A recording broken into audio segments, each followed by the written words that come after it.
Hi hello வணக்கம் friends. இன்றைக்கி வந்து பார்த்திங்கன்னா பஜ்ஜி தான் வந்து நம்ம வாழைக்காய் பஜ்ஜி வந்து சுட போகிறோம். அது எப்படி சுடுறது அப்படின்றத பார்க்கலாம். நம்மளே வீட்டில் வந்து ரெடி பண்ண பஜ்ஜி தான் வந்து நம்ம மழை காலத்தில் ஸ்நாக்ஸாக பசங்களுக்கு செஞ்சு கொடுத்தா ரொம்பவே நல்லது. கடையில் வாங்குறத விட நம்ம வீட்டிலேயே இந்த மாதிரி நம்ம செஞ்சு கொடுத்திங்கன்னா ரொம்பவே நல்லது. வாங்க அது எப்படி செய்யுதுன்னு பார்க்கலாம். ஃபஸ்ட்டு வந்து கடலை மாவு வந்து நான் வந்து 2.5 ஸ்பூன் எடுத்துக்கிறேன். அது வந்து நல்ல பெரிய ஸ்பூன் தான்.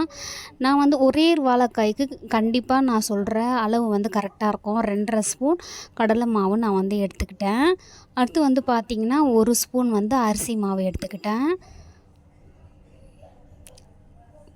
அரிசி மாவு எதுக்கு அப்படின்னு பார்த்தீங்கன்னா, நம்மளுக்கு அது நல்லா கொஞ்சம் கிரிப்ஸியாக இருக்கும். அதுக்காக 1/2 ஸ்பூன் வந்து கார்ன்ஃப்ளவர் மாவு வந்து எடுத்துக்கிட்டேன். கார்ன்ஃப்ளவர் மாவு வந்து கொஞ்சம் நம்மளுக்கு வந்து அந்த திக்னஸ் வந்து கொடுக்கும். அதுக்காக அப்புறம் வந்து பார்த்திங்கன்னா தனி மிளகாய் தூள், அது வந்து தேவையான அளவு. நீங்கள் வந்து காரமாக வேணும் அப்படின்னா கொஞ்சம் அதிகமாகவே போட்டுக்கலாம். தேவையான அளவு உப்பு நான் வந்து போட்டுக்கிட்டேன். இப்போ வந்து இதை நம்ம வந்து அந்த ஸ்பூனில் வந்து நம்ம கலக்கிடலாம். ஃபஸ்ட்டு வந்து நல்லா கலக்கிடுங்க. கலக்கிட்டு அதுக்கப்புறம் வந்து பார்த்திங்கன்னா தண்ணி வந்து கொஞ்சம் கொஞ்சமாக ஊற்றி வந்து நம்ம மிக்ஸ் பண்ணிக்கலாம். அப்போ தான் அந்த உப்பு வந்து எல்லா இடத்துலையும் நம்மளுக்கு வந்து கலந்து கிடைக்கும். அதுக்காக தண்ணி வந்து கொஞ்சம் கொஞ்சமாக ஊற்றி நம்ம வந்து கலந்துக்கணும். ஃபஸ்ட்டே நிறைய ஊற்றிக்கக்கூடாது. அப்புறம் வந்து நிறையா தண்ணி வந்து அதாவது ரொம்ப தண்ணி ஆகிடும். கொஞ்சம் கொஞ்சமாக ஊற்றி நம்ம கலரும் போது தான் அந்த கட்டிகள் இல்லாமல் நம்மளுக்கு சூப்பராக வந்து நம்மளுக்கு பஜ்ஜி மாவு வந்து ரெடியாக கிடைக்கும். அதுக்காக கொஞ்சம் கொஞ்சமாக நம்ம ஊற்றி நம்ம அதை கலந்தோன்னா நம்மளுக்கு ஈஸியாக இருக்கும். இப்போ நல்லா வந்து அந்த கட்டிகள்லாம் இல்லாமல் எல்லாமே நல்லா மிக்ஸ் பண்ணிக்கலாம். பண்ணிவிட்டு நம்ம அந்த ஸ்பூன்லேருந்து அள்ளி ஊற்றும் போதே ஒரு திக்னஸ் கிடைக்க பாருங்க. இந்த அளவு தான் வந்து கரெக்டான அளவு. இப்படி இருந்தால் தான் நம்ம வாழைக்காயை வந்து நல்லா சீவிட்டு இதில் போட்டு டிப் பண்ணி எடுத்து நம்ம பொரிச்சோன்னா நமக்கு நல்லாயிருக்கும். ரொம்பவும் கட்டியாக இருக்கக்கூடாது, ரொம்பவும் தண்ணியாக இருக்கக்கூடாது. இப்போ வந்து பார்த்திங்கன்னா வாழைக்காவை 2 பக்கமும் முனையை கட் பண்ணிட்டேன். இப்போ இந்த மாதிரி வச்சு நம்மக்கிட்ட காய்கறி சீவுற இருக்கும் பார்த்திங்களா, அதில் வந்து இந்தமாதிரி சீவிக்கணும். பாருங்கள் அழகாக வந்திருக்கு. இந்த மாதிரி நம்ம சீவி எல்லாத்தையுமே ரெடியாக நம்ம எடுத்து வச்சுக்கலாம்.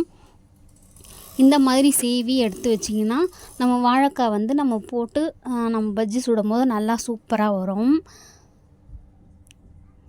இந்த மாதிரி எல்லாமே நான் வந்து பண்ணி ரெடியாக எடுத்து வச்சுக்கிட்டேன்.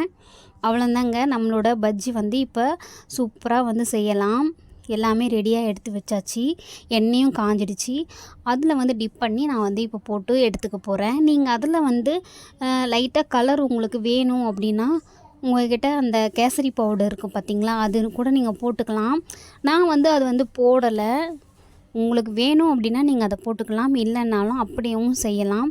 ரொம்பவே நல்லது. நம்ம வந்து இந்த டீ கடை அந்த மாதிரி கடையிலலாம் நம்ம வாங்கி பஜ்ஜி சாப்பிட்றதுக்கு இந்த மாதிரி வீட்டில் நம்ம கையாலேயே செஞ்சு சாப்பிட்டோன்னா ரொம்பவே நல்லது. பசங்களுக்கு வந்து எப்பயாவது இந்தமாரி செஞ்சு கொடுக்கலாம்.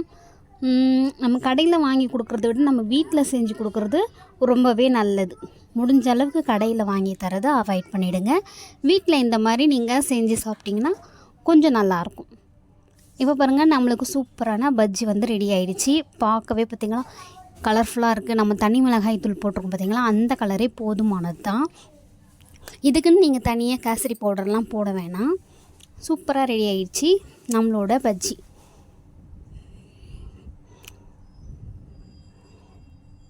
உங்களுக்கு என்னோடய பஜ்ஜி பிடிச்சிருந்ததுன்னா, நான் செஞ்ச முறை உங்களுக்கு பிடிச்சிருந்ததுன்னா என்னோடய சேனலை சப்ஸ்கிரைப் பண்ணுங்கள், சப்போர்ட் பண்ணுங்கள்.